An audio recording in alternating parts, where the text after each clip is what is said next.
बिस्मिल्लाहिर्रहमानिर्रहीम, अस्सलाम वालेकुम। प्रोग्राम रियासत अवाम के साथ सलमान हैदर। नाज़रीन, गंदम के बहरान ने तो लगता है कि तमाम पर्दे ही चाक कर दिए हैं हमने। एक ज़माने में धांधली के इल्ज़ाम लगते थे तो लोगों को पागल डिक्लेयर किया जाता था, लेकिन अब इस वक्त यानी उस वक्त का निगरान वज़ीर आज़म खुद ये इल्ज़ाम लगा रहा है। बात शुरू हुई है गंदम बहरान से। हुकूमत ने इस मामले की तहकीकात के लिए कमेटी कायम की और इसकी इब्तदाई रिपोर्ट के मुताबिक साबिक निगरान जो सेटअप है, जिसके वज़ीर आज़म अनवारुल्लाह काकड़ साहब हैं, उनको कम अज़ कम जिम्मेदार ठहराया गया। लेकिन इसके बहुत से मुहर्रिकात दूसरे भी हैं। जबकि अनवारुल्लाह काकड़ ने गंदम की बरामद पर लगने वाले इल्ज़ामात पर सवालात उठा दिए और जिम्मेदारी सूबों पर और उनके ब्यूरोक्रेट्स पर डाल दी है। क्या कहना है उनका, ज़रा सुन लें। लेकिन बात आगे की अगर पीछे की बात खुल गई तो वाकई मामला ख़राब है, क्योंकि गंदम के इस मामले पर हनीफ अब्बासी साहब और अनवारुल हक के साहब के दरमियान तल कलामी भी हुई और हनीफ अब्बासी साहब ने अनवारुल हक काकड़ को बाकायदा कहा कि मैं कसम खाता हूँ, नून लीग के MNA हैं, वो कहते हैं मैं कसम खाता हूँ कि आप चोर हो और गंदम स्कैंडल में पैसे आपने खाए हैं। जिसके जवाब में अनवारुल हक काकड़ का ये कहना था कि अगर मैंने फॉर्म 47 पर बात की, वही फॉर्म 47 जिस पर पाकिस्तान तहरीक इंसाफ जिस पर एक मौक़िफ़ रखती है, उन्होंने कहा अगर मैंने फॉर्म 47 पर बात की तो आप और नून लीग को मुंह छुपाने की जगह नहीं मिलेगी। ये कोई आम आदमी या आम अफसर बात नहीं कर रहा। फॉर्म 47 के बाद उस वक्त का निगरान वज़ीर आज़म कर रहा है, जिसका काम ही यही था कि इंतखाबात कराना, और वो बता रहा है कि अगर मैं फॉर्म 47 पर बोल पड़ा तो नून लीग किसी को मुँह दिखाने के लायक नहीं रहेगी। बहरहाल माजी में जब जब किसने इसकी बात की, कमिश्नर रावलपिंडी थे, उन्हें पागल करार दिया गया था, लेकिन अब वही बात अनवारुल्लाह काकड़ साहब कर रहे हैं। जी हाँ, इस तरह की बातें कमोबेश, जी हाँ, एक ख़ास लहजे के अंदर राना सनाउल्लाह साहब भी कर चुके हैं और इसके अलावा दीगर रहनुमा भी कर चुके हैं, जिनसे मुतालिक ये कहा गया कि पार्टी के अंदर ही बात करें, बाहर बात ना किया जाए। अलबत्ता जहाँ हनीफ अब्बासी साहब अनवारुल हक काकड़ साहब को इस बहरान का जिम्मेदार करार दे रहे हैं, वहीं शाहिद खाकान अब्बासी ने अनवारुल हक काकड़ को बिल्कुल क्लीन चिट देते हुए इस बहरान की जिम्मेदारी इसहाक डार साहब पर डाली है। शाहिद खाकान अब्बासी साहब कर रहे हैं, उस वक्त वज़ीर ख़जाना इसहाक डार साहब थे। नवाज शरीफ साहब भी गंदम के इस बहरान पर बहुत मुतहरिक हो गए, कम अज़ कम शाहिद खाकान अब्बासी साहब की स्टेटमेंट के बाद उनका मुतहरिक होना बनता भी है। और जिस वक्त मैं आपसे बात कर रहा हूँ, इस वक्त भी मॉडल टाउन में इस गंदम बहरान के ऊपर एक अहम तरीन इजलास जारी है। शहबाज शरीफ साहब से तो 6 मई को मुलाकात करेंगे नवाज शरीफ साहब, पीर को पूरी रिपोर्ट तलब की है, लेकिन दीगर मामलात में बिलावल भुट्टो साहब की कल शहबाज शरीफ साहब से मुलाकात हुई है, जिसमें एक मरतबा फिर पीपल्स पार्टी को वजारतों की पेशकश की गई है, गवर्नर्स की तैनाती हो गई। क्या पीपल्स पार्टी अब काबीना का हिस्सा बनेगी? गौर करिए तो काबीना का हिस्सा बनेगी तो कौन सी वजारतें हैं? इसके अलावा हुकूमत ने जजों की तकर्री के हवाले से नई कानून साजी के लिए पार्लियामेंट से आईनी तरमीम मंजूर कराने का फैसला किया और इस ज़िम्न में कानून साजी पर काम भी शुरू हो चुका है। कल सुप्रीम जुडिशल काउंसिल का इजलास भी इस पर हुआ, लेकिन बहस नहीं हुई, मुलतवी कर दिया गया। खैर, कहा यह जा रहा है कि चीफ जस्टिस साहब को एक्सटेंशन देने के लिए हुकूमत जजेस की तैनाती के अमल में भी कानून साजी करने जा रही है। ये तमाम अहम मामलात हैं जो डिस्कस करना बहुत ज़रूरी है। कल सुन्नी इत्तेहाद कौंसिल का सुप्रीम कोर्ट में हेयरिंग है जी, परसों यानी बरोज़ पीर, पहले 8 मई को थी, अब 6 मई को है। उस पर भी बात करेंगे कितने पुर उम्मीद हैं पाकिस्तान तहरीक इंसाफ। ये तमाम बातें आलमगीर खान तहरीक इंसाफ के रहनुमा हमारे साथ मौजूद हैं, मुश्ताक मिनहाज साहब नून लीग से और बैरिस्टर आमिर हसन हमारे भाई स्टूडियो में पीपल्स पार्टी से इनका ताल्लुक है हमारे साथ। तो सबसे पहले मुश्ताक मिनहाज साहब, मैं आपसे बात का आगाज़ कर लूँ, किसको ठहराते हैं गंदम बहरान का जिम्मेदार, आप अनवारुल हक काकड़ साहब या इसहाक डार साहब? एक तो सलमान, ये बात भी समझनी चाहिए कि सबकी सारी बातें सच नहीं है और सबकी सारी बातें झूठ भी नहीं है। ओके, कुछ सच बातें अनवार साहब भी कर रहे हैं और कुछ इस वक्त जरा जो किसान है तकलीफ में है वो भी कर रहे हैं। ठीक है, लेकिन अल्टीमेटली मैं इसको बहरान तो नहीं कहता।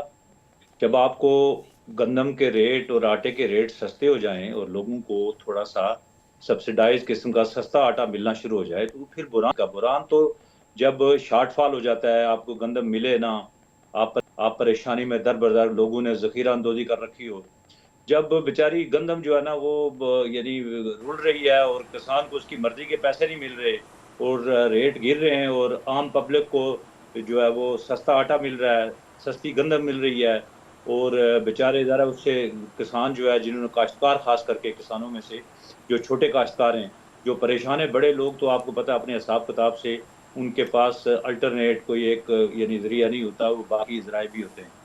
लेकिन मैं समझता हूँ कि जिस चीज़ का ये मेरी कोई शायद पार्टी की लाइन नहीं है, लेकिन अवाम अगर बेनिफिशरी हैं तो मैं कम अज़ कम ज़ाती हैसियत में इसको कोई बुरान नहीं समझता।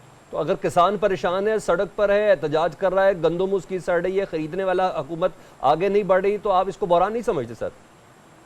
नहीं, कतन नहीं। वजह यह है कि कोई गवर्नमेंट की कोई जरूरी नहीं है कि हुकूमत जो है ना लाजमी जाके गंदम खरीदे।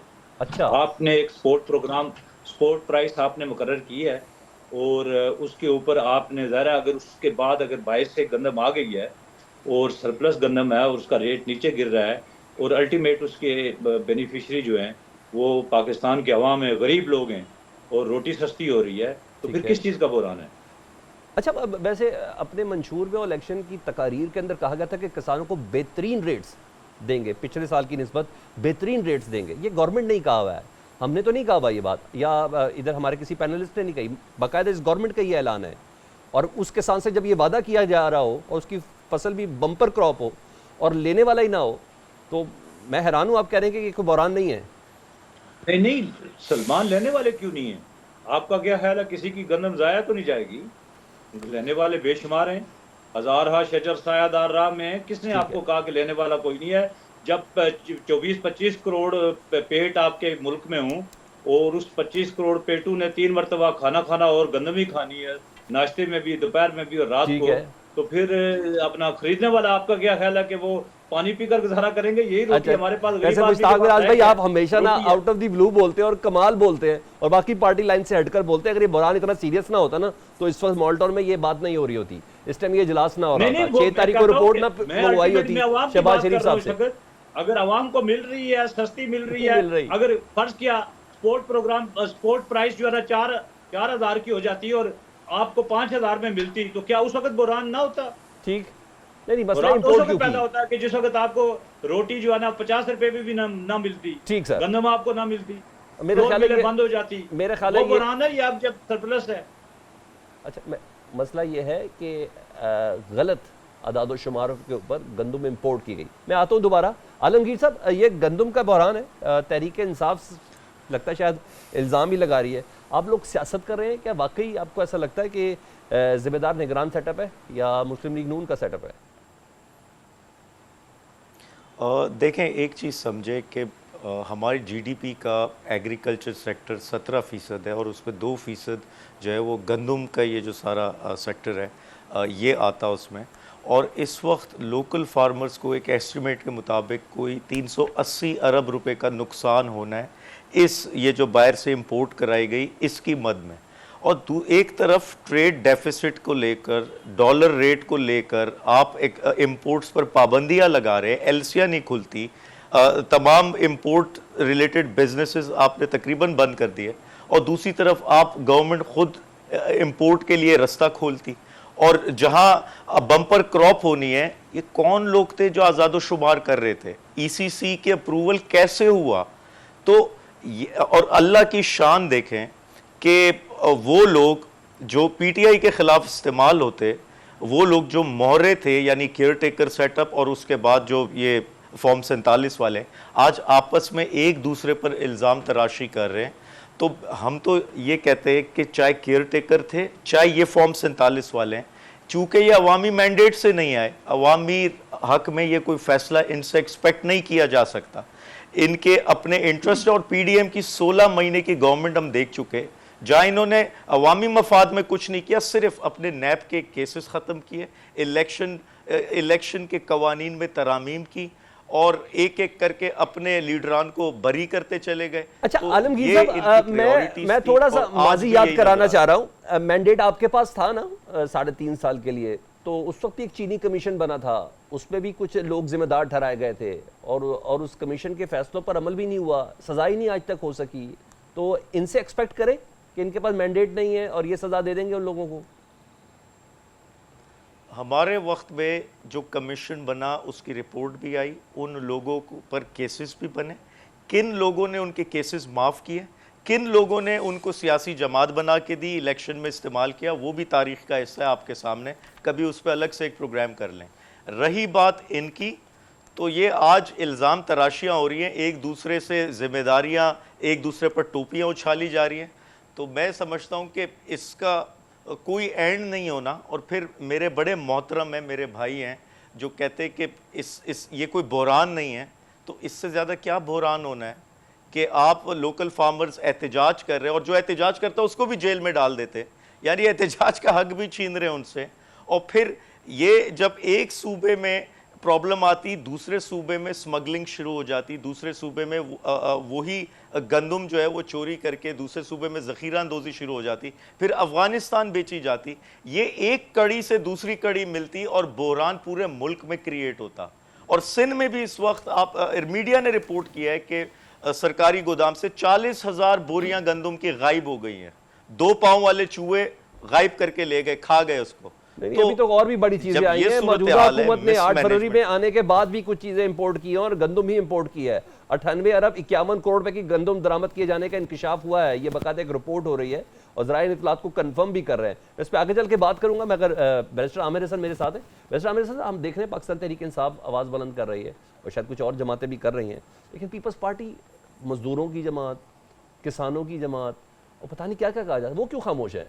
काकड़ साहब इसलिए बीच में कौमी असम्बली में अगर ये इशू उठा है तो पीपल्स पार्टी ने उठाया है। अब इशूज़ उठाने के 2 तरीके हैं। ठीक है, एक तो है कि आप बोगस के अंदर आएँ और गंदम के मसले को जाके इलेक्शंस के साथ जोड़ें और हर बात आपकी फॉर्म 47 पे ख़त्म हो, तो फिर तो बोगस समझ आ जाता है। फिर आवाम का दर्द नहीं है, गंदम के बहरान का इशू नहीं है, किसान के साथ दोस्ती नहीं है, आपको अपनी कोई अंदर का बुग़्ज़ है जिसे ठंडा करने के लिए आप बहाने तलाश करते हैं। किसकी तरफ इशारा है? सर आपका इशारा मुझे समझा देना जरा प्लीज। सो कॉल्ड ऑपोजिशन है जिसका आप नाम ले रहे हैं, अनवारुल हक काकड़ साहब को भी बुग़्ज़ है आपसे? मुझे नून लीग से, सॉरी, अनवारुल हक काकड़ साहब ने अगर कुछ मसला है तो तहकीकाती कमीशन बन गया है, कल उसके सामने वो जाएंगे। फॉर्म 47 की बात कर रहे हैं आमिर भाई। आपने कोई उनका बयान सुना है? जी जी, कहाँ पे? मुझे दिखाएं जरा क्लिप। उन्होंने फॉर्म 47 हनीफ अब्बासी साहब ये बता रहे हैं कि मुझसे ये बात की नहीं, उन्होंने कोई किया है तो मुझे दिखा देना। हनीफ अब्बासी साहब कह रहे हैं, उन्होंने मुझे ये कहा कि मैं फॉर्म 47 वाला मामला खोल दूंगा। बहस तो नहीं हो सकती। मैं कह रहा हूँ कि अगर उन्होंने कहा है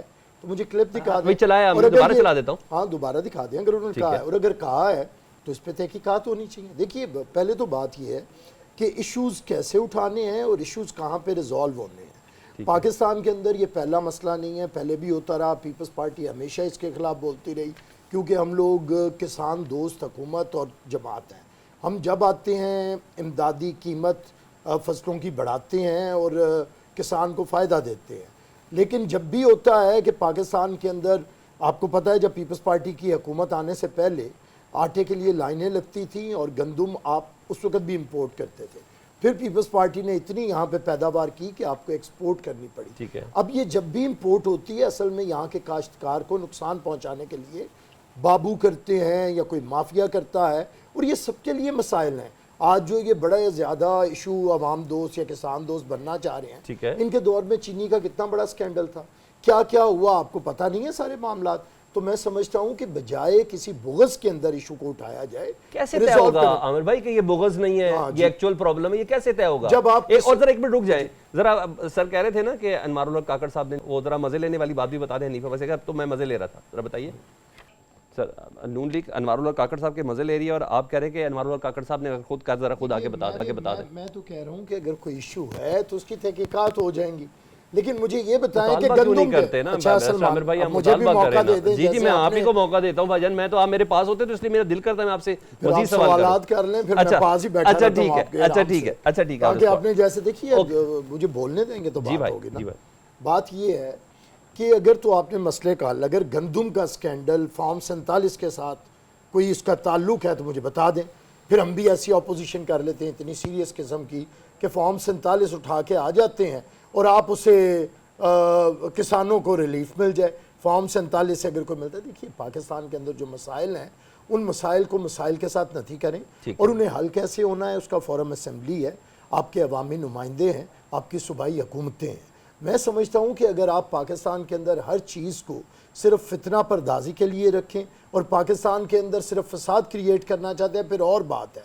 बिल्कुल अगर ये निगरान हुकूमत से ये मसला हुआ है और नज़र भी आ रहा है कि ये कोई मसला ऐसा हुआ है कि इन्होंने इंपोर्ट की है, इसके बावजूद कि गंदम हमारे पास मौजूद थी, तो उसकी तहकीकात होनी चाहिए। अगर कोई ऐसा स्कैंडल है, वो काकड़ साहब हो या डार साहब हो, उसे किसी को भी इसमें रिलीफ नहीं मिलना चाहिए कानून के मुताबिक उस पर। लेकिन इसका ताल्लुक अब आप ये जोड़ दें कि उससे आपस में लड़ाई सर हुई कोई है आम और आदमी उसका नहीं है ना, ताल्लुक नून लीग का बंदा नहीं है ना, पीपल्स पार्टी का निगरान वजीर आजम कह रहा है अगर मैंने फॉर्म 47 की बात की तो नून लीग किसी को मुंह दिखाने के लायक नहीं रहेगी, ठीक है भाई। मुंह छुपाती। ये कोई आम आदमी नहीं है तो कि इतने कमिश्नर को दिलेर पागल हैं कह दें। काकड़ साहब, अगर इतने दिलेर हैं, उनके पास सबूत हैं तो ले आए। काकड़ बात साहब, तो आपके इतनी कहीं है में ना। सर आपके वोटों से सेनेटर नहीं, बने, मैं तो नहीं, आपके कह रहा हूं आपके मौकफ की शायद तायद कर हमारे रहे हैं। वोटों से सेनेटर नहीं बने, अपने वोटों से बने हैं। अच्छा, हम ठीक ये है। कह रहे हैं उन्हें कि देखिए अगर वो लेके आना चाहते हैं तो ले आए। बात ये है कि किसान के अगर मसाइल हैं, अवाम के अगर मसाइल हैं, तो पीपल्स पार्टी इस पर बड़ी क्लियर है ठीक है। कि हम लोग ये चाहते हैं कि पाकिस्तान के अंदर अवाम को जो अवाम की बुनियादी सहूलतें हैं उन्हें उनमें महंगाई ठीक है। नहीं होनी चाहिए। ठीक है। फिर किसान को उसका हक मिलना चाहिए जो मेहनत ठीक करता है। है, मजदूर को उसका हक मिलना चाहिए। इसके लिए अवाम दोस्त, किसान दोस्त, मजदूर दोस्त पॉलिसीज बनानी पड़ेगी। अब ये पॉलिसीज बनाने की जो जगह है वो पार्लियामेंट है। अगर है। पार्लियामेंट के अंदर आप चोर चोर डाकू डाकू लगे ठीक रहे है। और बाहर बैठ के टीवी प्रोग्राम ठीक है। पे आपको किसानों की बड़ी हिमायत नजर आ जाए, बिल्कुल। ये इशू जो हमने उठाया था, ठीक है। हमारी पार्लियामेंटेरियन ने उठाया था, ठीक है। हमने वहां पे बात की है। अगर इन्हें इतना है तो आइए फैक्ट्स लेके वहां पे आए। ठीक है। इवन इनके पास इलेक्शन की रिगिंग के बारे में भी कोई सबूत है तो लेके पार्लियामेंट में आए। ठीक है। हम तैयार हैं इनके साथ बैठने में। और ठीक एक है। आखिरी बात, हमने तो इन्हें सलमान भाई दावत दी थी कि ये हुकूमत बना लें। ठीक है। अगर ये हुकूमत बनाना चाहते थे तो सबसे पहले इन्हें दावत दी थी। ठीक अच्छा, ये हुकूमत बनाना भी नहीं चाहते और किसी को हुकूमत करने भी नहीं देना चाहते। ठीक है। ठीक है, इसका ख्वाजा आसिफ मतलब साहब है कह कि रहे हैं कि वक्त गुजर गया। ये कोई फसाद करना नहीं, चाहते ख्वाजा आसिफ साहब कहते हैं फसाद कि की वक्त गुजर इजाजत गया। नहीं दी। नहीं, फसाद के लिए ना, फसाद से की पहले इजाजत दीजिए। हुकूमत बनाने के लिए भी ना एक सर्टेन लेवल प्लेइंग फील्ड होता है, उसके लिए भी आप भी कुछ कोशिश तो वो definitely सर्टेन करता लेवल है। प्लेइंग फील्ड इन्हें कहाँ केपीके से में मिल गया ना, कहाँ से मिल केपीके में मिल गया सर, ना। वो काम करने वहाँ की पे तो कोशिश कर रहे एस्टेब्लिशमेंट ने बनाई है हैं। ना। उनको इस्लामाबाद से उनको उनकी चीजें नहीं मेरी मिल बात रही। सुने, जो मैं एक KPK मुखतसर ब्रेक ले लेता हूँ आमिर भाई, मैं ब्रेक ले लेता हूँ मुझे भी यार। आप बता देना जी जी। केपीके की हुकूमत किसने बनाई सर, है? मैं- और ये उधर कोर कमांडर के पास क्या करने गए हुए थे और उधर कैसे इन्होंने हलफ उठा लिया? कहाँ अगर उठाया? एक हुकूमत, कहाँ हलफ उठाया? केपीके की हुकूमत कहाँ कैसे बनी है? अगर कैसे फेडरल की हुकूमत धांधली से बनी है ठीक तो है। केपीके की कैसे बनी है? सर, इसका जवाब आप दे। क्यों नहीं अदालत जाते? हमें क्या जरूरत है? हम यानी तो आपको शोर ही नहीं एतराज मचा नहीं रहे। है? हमें क्या जरूरत इसका है? मतलब है आपको एतराज ही नहीं हम है। अदालतों में नहीं जाते, हम फिर पार्लियामेंट आप में कहाँ जाते हैं फिर? पार्लियामेंट में। एक छोटी सी ब्रेक के बाद वेलकम बैक। मुश्ताक मिनार साहब, आप लोग क्यों चाहते हैं कि पीपल्स पार्टी काबीना में शामिल हो? एम खाम का आपको हर मामले में, हर फैसले में उनसे बात करनी पड़ेगी। खुल के खेले, क्या हुआ? सलमान, देखें, पीपल्स पार्टी इस मुल्क की सियासत की एक हकीकत है। ये आप हमें कहते हैं ना, ये जो हर बार बार फॉर्म 47, लेकिन आप ये भूल जाते हैं ना, कभी आपने इस बात को उठाया कि एक RTS भी बिठाया गया था और जिसकी वजह से एक जाली, नाअहल और करप्ट टोला पाकिस्तान के ऊपर आपने 2018 से मुसल्लत किया, लेकिन आपने कभी उसका जिक्र नहीं किया। मैं बहुत कदर करता हूँ अब भाई आलमगीर खान की, PTI के अलावा भी इनकी वैसे भी खिदमात हैं समाजी शोबे के अंदर, लेकिन कभी कभी सियासत से या जमाती पॉलिटिक्स से ऊपर उठना होता है। अगर पीपल्स पार्टी इस निज़ाम का हिस्सा है तो पीपल्स पार्टी ने सबसे पहले कोशिश की था, वो उन्होंने PTI को दावत दी कि हम आपके साथ गवर्नमेंट बनाना चाहते हैं और उन्होंने कोशिश की इसका। लेकिन आगे से वही बात है आमिर भाई की कि ना खुद गवर्नमेंट बनाते हैं ना किसी को बनाने देते हैं। जब कोई बनाए तो वो भी बड़ा एतराज़, खुद भी ना बनाए तो उसके ऊपर भी जो है ना एक हाई मॉरल ग्राउंड पे चले जाते हैं। तो पहले तो हमें इसलिए पीपल्स पार्टी को हम कैबिनेट में लाना चाहते हैं, ये हमारी दावत है, ये हमारी ख्वाहिश है। बाकी फैसला तो पीपल्स पार्टी की क्यादत थोड़ा ने डर करना भी है कि अब जी थोड़ा डर भी है कि सिर्फ ख्वाहिश है? नहीं, ख्वाहिश भी है। डर किस चीज़ का? देखिए, एक चीज़ है कि खुल के, आप कहते हैं खुल के खेलें। ठीक है। हमारे पास मतलूबा जो अक्सरियत है वो इस पार्लियामेंट के अंदर, कौमी असम्बली के अंदर नहीं है और हमें पीपल्स पार्टी की सपोर्ट की ज़रूरत है। ठीक है। और पीपल्स पार्टी जब एक स्टेक होल्डर के तौर पे बाकायदा वजारतों के अंदर अपना इनपुट अच्छा देंगी तो ये गवर्नमेंट, जो कि कोalition गवर्नमेंट है, बहरहाल ये इसकी परफॉर्मेंस मजीद बढ़ेगी। ठीक है। क्योंकि पीपल्स पार्टी के पास भी एक तजुर्बा है, हमारे पास भी एक तजुर्बा है, तो इससे मुल्क को और ख़ास करके मैं कहता हूँ पाकिस्तान के अवाम को फ़ायदा होगा। पीपल्स ठीक है। पार्टी से हमें कोई ख़तरा नहीं है या कोई खौफ नहीं है। अगर ठीक है। वो हमें सपोर्ट कर रहे हैं, जब सपोर्ट कर रहे हैं तो फिर वो आ जाए। हमने वजारतें भी आपको पता है एडिशनल चार्ज दिए हुए हैं, कम अज़ कम जो है ना 6-8 वजारतें ऐसी हैं जिसके एडिशनल चार्ज हमने मुख्तलिफ वज़रा को दिए हैं, वो आके ठीक है। संभालें और मैं समझता हूँ कि जब वो खुद आएंगे ड्राइविंग सीट पे तो ये असेंबली भी अच्छा उन्हें आपके चलेगी दर्द का एहसास और भी बराबर जो हो जाएगा ना। मैं आलमगीर जी। साहब आपके दर्द का एहसास भी बराबर से हो जाएगा। मैं आलमगीर साहब से बात करता हूं। आलमगीर साहब, ये कैटेगोरिकली क्लियर हो गया कि आप लोग पीपल्स पार्टी, एमक्यूएम, नून लीग से बात नहीं करना चाह रहे, एस्टैब्लिशमेंट से बात करना चाहते हैं, लेकिन एस्टैब्लिशमेंट आपसे बात नहीं करना चाहती, तो कैसे बढ़ना है आगे? क्या स्ट्रेटेजी रखनी है फर्दर आप लोगों ने? देखिए, पहले तो मैं इसका जवाब से पहले मोहतरम भाई को रिस्पॉन्ड करता हूँ कि देखिए, एक चीज़ समझें, ये जो आटे का बुरान है, इसमें अहम चीज़ ये थी, ये कोई बोगज़ नहीं है। हम एक अपोजिशन की पार्टी हैं, इस वक्त अपोजिशन में हमने जो भी अवामी मसाइल होंगे उस पर हम आवाज़ होने अवाम के साथ, वो चाहे किसान हो, मजदूर का मसला हो, किसी भी तबके का मसला हो, तो ये कोई बोगज़ नहीं है। और अहम चीज़ ये है कि एक तरफ सुपरस्टार केयर टेकर वो इल्ज़ाम लगा रहे हैं और दूसरी तरफ सुपर एडमिनिस्ट्रेटर जो सोता ही नहीं है और दिन रात काम करता है, और इन दोनों को, ये दोनों मोहरे थे एक्चुअली, मोहरे हैं एक्चुअली, और एक दूसरे पर क्राइसिस का इल्ज़ाम लगा रहे हैं। तो इसलिए ये काबिल तशवीश है और इसीलिए आज ये प्रोग्राम हम ज़ेरे बहस ला रहे हैं। तो दूसरी चीज़ ये कि जहाँ तक बात है मुज़ाकरात की, देखें, बानी चेयरमैन इमरान खान साहब वाज़े कह चुके कि मुज़ाकरात उस सूरत होंगे जब हमारा चोरी शुदा मैंडेट वापस किया जाएगा। कौन देगा वो मैंडेट? और मुझे बताए ना आप कि जहां हम आंसर कर दे, क्योंकि ये अवामी सवाल है, मेरे अवामी सवाल है, क्योंकि मैं एक लंबी तमीद में नहीं ना, मैंने फिर आपसे अभी जुडिशरी के ऊपर भी आना, दूसरा टॉपिक भी मैंने आपसे बड़े सवालात करने हैं। कौन देगा ये मैंडेट आपको? जी,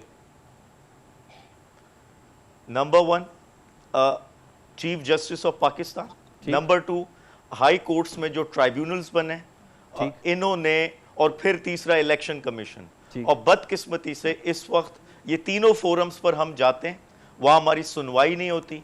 120 दिन कानून के मुताबिक ट्राइब्यूनल ने फैसला करना है, 2 महीने गुजर चुके हैं और आज तक समात नहीं हो रही इलेक्शन ट्राइब्यूनल की। नंबर 1। नंबर 2 ये देखें, इन तीन जमातों से मुज़ाकरात से इसलिए इनकार किया कि ये 3 जमातें ही तो बेनिफिशियरी है, इन्होंने ही तो मैंडेट चोरी किया हमारा, इनसे क्या बात करेंगे हम कह रहे हैं कि मैंडेट वापस दें और जिन 3 जमातों को चोरी करके बिठा दिया है उनसे मुज़ाकरात करें। तो ये कोई सेंस बनता है इस बात अच्छा, का? वो मैंडेट मेरा ख्याल है तभी आप मुलाकात आर्मी चीफ या डीजीआई से करना चाहते हैं। हम ये चाहते हैं इलेक्शन कमीशन का जो आईनी किरदार है वो आइन में रहते हुए एक इंडिपेंडेंट इदारे के तौर पे किरदार अदा करे, वो कोई मोहरा ना बने तहरीक इंसाफ के खिलाफ। इसी तरीके से इलेक्शन ट्राइब्यूनल्स हैं, वो जो उनका आईनी इख्तियार है वो इस्तेमाल करें और लोगों को इंसाफ दें। मुझे 1 लाख, मेरा 1 लाख वोट खा गए, 1 लाख वोट से 1000 बना दिया रातों रात। यार मतलब 1000 लोग तो मेरे हल्के में मेरे पड़ोसी, मेरे दोस्त, रिश्तेदार हैं, उससे ज्यादा है, और इन्होंने 1 लाख उड़ा दिया, अगले दिन 1000 रह गया। तो मतलब धांधली भी इस भोंडे तरीके से की है कि मजाक बना दिया सिस्टम का। इलेक्शंस में अगले इलेक्शन में कोई पार्टिसिपेट नहीं करेगा। पूछे काकड़ साहब को पता है 47 में क्या हुआ था, फॉर्म 47 में क्या हुआ था? वो उन्होंने कहा अगर मैंने जुबान खोल दी तो। ये भी अल्लाह की शान है कि आज काकड़ साहब हमारी तर्जुमानी कर रहे हैं, अल्लाह की शान है। जी बिल्कुल। मैं बैरिस्टर आमिर साहब, पीपल्स पार्टी शामिल हो रही, क्योंकि कल फिर मुलाकात हुई है, गवर्नरशिप वाली डील यानी जितने भी वो एक मामला थे वो तो तय हो गए, केपीके का भी और पंजाब का भी, अभी मैंने उस पर बात करनी है। अब काबीना में बाकायदा शामिल होने जा रहे हैं। देखिए, पाकिस्तान पीपल्स पार्टी की सेंट्रल एग्जीक्यूटिव कमेटी ने ये फैसला किया था कि हम हुकूमत का हिस्सा नहीं बनेंगे। ठीक है। अगर अब कोई सी से दोबारा अपने फैसले पर नजरसानी करती है तो वो पार्टी का हक है। हमें बार बार प्राइम मिनिस्टर साहब की तरफ से, PMLN की तरफ से बार बार ये कहा जा रहा है, बल्कि ज़ोर दिया जा रहा है कि मुल्क के जो हालात हैं, मुल्क को इस वक्त कलेक्टिव विजडम की ज़रूरत है, और पीपल्स पार्टी में सीनियर लोग मौजूद हैं और वो चाहते हैं, क्योंकि ये पहली दफ़ा पाकिस्तान के अंदर ये भी एक चीज़ है कि एक बड़ी पार्टी जिसकी बदौलत हुकूमत कायम है और वो हुकूमत के अंदर कोई ओहदा नहीं ले रही है, मगर ना इस पे तो बड़ी होती है, पहले बड़े ओहदे लिए जाते हैं। यहाँ पे तो ऐसा भी हुआ, प्रेशर है आपके ऊपर ना, यहाँ पे तो ऐसा भी हुआ कि 10 MPA वाला 186 मेंबर्स लेके दूसरे के और वजीर आला बन गया। ये आपको पता है, ये पंजाब के अंदर। तो हमने तो सिर्फ ये दिया था कि हम चाहते थे कि PMLN, वो लोग वजारत उज़्मा के लिए भी यही कह रहे हैं। अच्छा, मैं आगे एक सवाल बढ़ता हूँ। ये सरदार साहब जो हैं, सरदार सलीम हैदर खान साहब गवर्नर पंजाब, इनको लगाने की मंतक क्या है? क्योंकि कमर जमान कह रहा है चौधरी मंजूर सियासी वर्कर हैं, मैंने तो बहुत अरसे से इनका नाम भी नहीं सुना था, थोड़ा इंपॉर्टेंस बता दें उनकी जरा पब्लिक। जी देखिए, वो भी हमारे पॉलिटिकल वर्कर हैं, वज़ीर मुमलिकत रहे हैं हमारी गवर्नमेंट में 2008 में, और अटक से हमारे पिंडी डिवीज़न के प्रेसिडेंट थे, ये भी वर्कर हैं। ये पार्टी क़यादत का भी होता है, कई दफ़ा अपने इलाकों में करना होता है, किसी ख़ास हिस्से में अगर आप देखें कि हम किसी को वजारत इधर से है, चेयरमैन सेनेट इधर से है, या फ़लाँ फ़लाँ जगह से दिया है, तो ये भी वजह होती है। फिर किस सौदे के ऊपर किस शख्सियत की ज़रूरत है, तो ये पार्टी का और पार्टी के सरबराह का अपनी पार्टी की मुशावरत के साथ फ़ैसला होता है। आप जब देखेंगे कि सरदार सलीम हैदर एक पॉलिटिकल वर्कर भी हैं और बड़े एक मुदब्बर इंसान है और डाउन टू अर्थ है। मैं तो मेरे अच्छे दोस्त हैं, तो आप खुद देखेंगे कि वो बतौर गवर्नर पंजाब के अवाम की नुमाइंदगी। एक बात अब मुझे कर लेने दें यहाँ पे, अब बीती जैसे आप ही बात कर रहे हैं। नहीं तो मुझे अब पूरी तो अच्छा ठीक है, प्लीज बाद में ये करना चाहता हूँ कि अगर ये हम अगर यही मसाइल समझते हैं, मैं नहीं कहता कि धांधली नहीं हुई होगी पिछले इलेक्शंस में, लेकिन क्या उससे पिछले इलेक्शंस में नहीं हुई, उससे पहले नहीं हुई? अगर धांधली इस मुल्क का इशू है तो आइए पार्लियामेंट के अंदर धांधली के इशू पे बैठें। अगर गंदम की इंपोर्ट एक्सपोर्ट, कभी चीनी की इंपोर्ट एक्सपोर्ट के जरिए मुल्क को अरबों रुपए का नुकसान पहुंचता है, तो ये मामला सड़कों के ऊपर एहतजाज करने से और गालम गलोच से हल नहीं होगा, आइए करना पड़ेगा ना, बैठे ना। अगर कोई एक पार्टी कहे कि मैंने मुज़ाकरात ही एस्टेब्लिशमेंट से करने हैं, पॉलिटिकल फोर्सेस से नहीं करने, पार्लियामेंट को मछली मंडी बनाना है और मुझे शौक है कि मैंने किसी की गोद में बैठ के इक़्तिदार में आना है, अब वो किसी नए जनरल बाजवा और फैज हमीद की तलाश में है, तो हम उन्हें ये कहना चाहते हैं कि खुदा के लिए एक दफा सियासतदानों से मुज़ाकरात करके देखें, आपके साथ बुरा नहीं होगा, एक दफा करके देखें। बिल्कुल बिल्कुल, मैं इस चीज को हम तो यही कह रहे हैं, मिनटें तक इनकी कर रहे हैं कि सियासी लोगों से मुज़ाकरात करें। मैं आमिर भाई, मैंने ब्रेक लेनी है, मैं भी इस चीज पे कन्विंस हूं, पीटीआई ये बात करके कि हमने आर्मी चीफ से या डीजीआई से बात करनी, ये बजाते खुद एस्टेब्लिशमेंट को मजबूत कर रहे हैं। एस्टेब्लिशमेंट को मजबूत कर चुके हैं, असल में उनकी आदत है, उन्हें पता है कि वो इक़्तिदार में कैसे आए थे और उनका शौक है कि दोबारा भी वैसे इक़्तिदार में। अभी इक़्तिदार की वैसे बात नहीं हो रही है, अभी मैंडेट की बात हुई है। मैंडेट उनका बहुत बड़े सवाल के निशान के साथ उनके हासिल है। ये सारे फैक्ट्स एंड फिगर्स सामने हैं, फैक्ट्स एंड फिगर्स सामने। एक छोटी सी ब्रेक के बाद अदालती इस्लाहात जुडिशरी के हवाले से ये एक अहम मौजू होगा इस ब्रेक के बाद। Welcome back. मुश्ताक मिनाज भाई, मुझे जरा क्विक आंसर कर दें, आपकी हुकूमत को ये जजेस की तकर्री के हवाले से ये तरमीम की ज़रूरत क्यों पड़ रही है? क्या हुकूमत चीफ जस्टिस काजी फायज़ साहब को कोई एक्सटेंशन देने के लिए कोई रास्ता बना रही है? क्योंकि आपके ऊपर पाकिस्तान तहरीक इंसाफ ये मुबैना इल्ज़ाम लगा रही है कि उन्हीं को ही फैसिलिटेट करना है।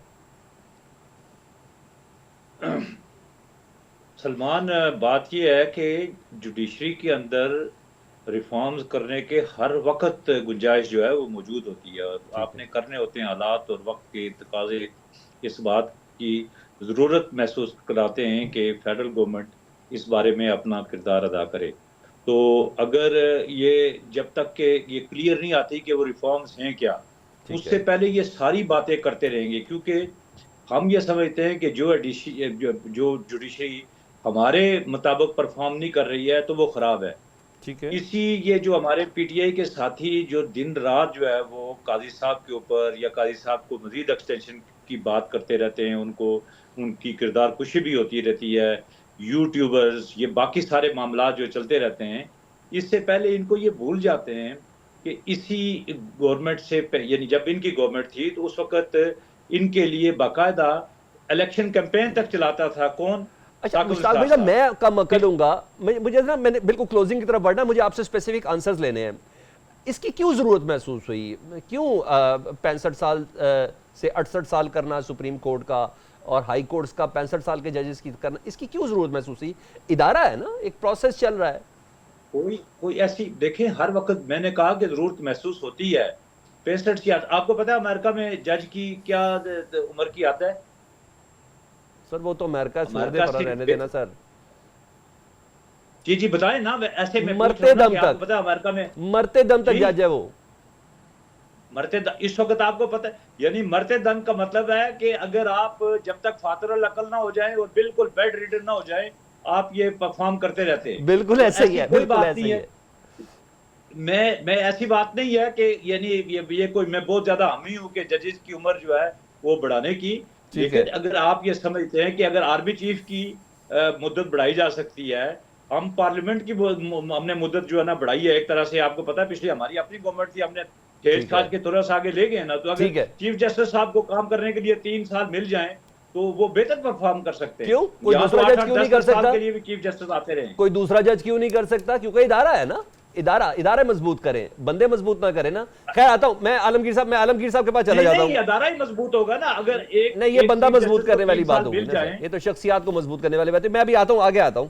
आलमगीर साहब, तहरीक इंसाफ इसकी हिमायत करेगी अगर हुकूमत आईनी तरमीम लाने की कोशिश करे और चीफ जस्टिस को इस पे एक्सटेंशन भी अगर मिल जाए तो? देखें, इसमें अहम बात यह है कि आला अदालत से जो तहरीक इंसाफ के साथ नाइंसाफ़ी हुई, यानी उनके फ़ैसलों में इंसाफ नहीं मिला हमें, कि एक तरफ हमारा बल्ले का निशान छीन लिया गया और हमारे बानी चेयरमैन पे मुख्तलिफ़ केसेस बनाए गए, फिर उन पर सज़ाएँ लगाई गई, फिर हमारे लोगों की गिरफ्तारियाँ की गई, कैंपेन नहीं करने दी, हमारी धांधली से मैंडेट चोरी किया गया और उस पर कोई सुनवाई नहीं होती।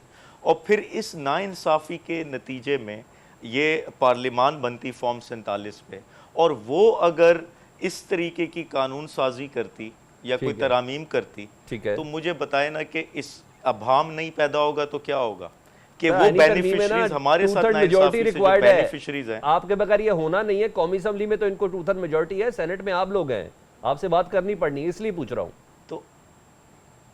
तो आपको लगता है कि जो सबसे बड़ा विक्टिम है नाइंसाफ़ी का, और वो क्या इसमें शरीक होगा, क्या इसमें शामिल होगा, क्या इसको सपोर्ट करेगा? यानी पीडीएस सपोर्ट नहीं करेगी। अब बैरिस्टर आमिर साहब आप बताएं, पीपल्स पार्टी से इस सिलसिले में मुशावरत हुई है कानून साजी के हवाले से, जजेस की तकर्री के हवाले से, और पीपल्स पार्टी हिमायत करेगी? जब ये मामला पार्लियामेंट में आएगा फिर हम ओपन डिस्कशन होती है, सारी पार्टीज को हक है। और देखिए जुडिशल रिफॉर्म्स की पीपल्स पार्टी हामी है।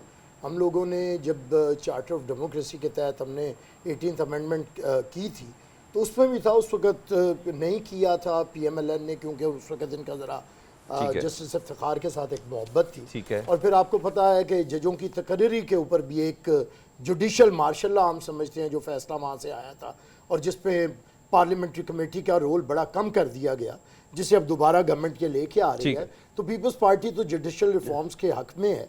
अब इसके साथ जो भी आएंगी रिफॉर्म्स वो कलेक्टिव विजडम में आनी चाहिए। पीपल्स पार्टी ये नहीं कहती कि किसी ने हमारे साथ इंसाफ किया है या ना इंसाफी, जात के ऊपर नहीं परखते, हम कॉन्स्टिट्यूशन की स्पिरिट के ऊपर परखेंगे, पाकिस्तान के अवाम की लिए इंसाफ के ऊपर। बहुत शुक्रिया बैरिस्टर आमिर हसन साहब, मुश्ताक बिन आसफ खान साहब। वो है, लेकिन अवाम जुडिशल रिफॉर्म्स बताऊं किसको समझती है? वो जजेस की तकर्री को नहीं समझती, उनकी एक्सटेंशन को नहीं समझती। अवाम समझती है कि कम से कम वक्त में फिलफौर इंसाफ मिले, बात महीनों, सालों और सदियों पर न जाए।